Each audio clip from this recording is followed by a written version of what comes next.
President হিসেবে Trump দায়িত্ব নেয়ার পরপরই তার প্রশাসন বোয়িং কোম্পানির সঙ্গে যোগাযোগ করে জানতে পারে নতুন প্রেসিডেন্সিয়াল জেট 2 বছরের আগে আসবে না। এরপর ট্রাম্প তার মধ্যপ্রাচ্য দূত স্টিভ উইটকফকে বিকল্প বিমান খুঁজে বের করতে বলেন বলে খবর পাওয়া যায়। প্রতিরক্ষা মন্ত্রণালয়ও বোয়িংয়ের কাছ থেকে এমন বিমানের তালিকা চায় যেগুলো বিভিন্ন দেশের কাছে রয়েছে ও মার্কিন প্রেসিডেন্টের জন্য সাময়িকভাবে ব্যবহার উপযোগী।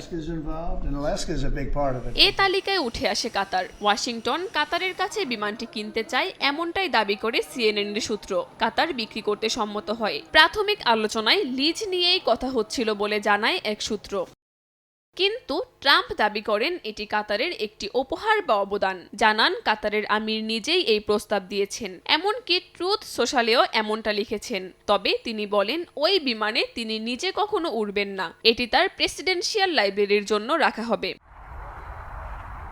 এই ব্যাখ্যা নিয়ে মার্কিন রাজনীতিতে তৈরি হয়েছে তীব্র বিতর্ক।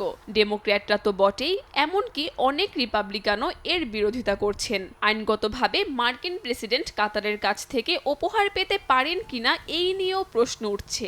বিশ্লেষকরা বলছেন এটি স্বার্থের সংঘাত এবং কাতারের সঙ্গে মার্কিন অস্ত্র চুক্তির ওপর এর প্রভাব পড়তে পারে।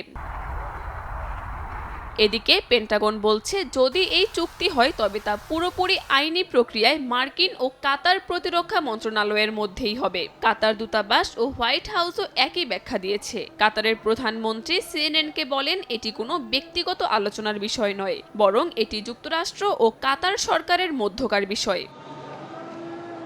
কাকলি আখতার, সময় সংবাদ।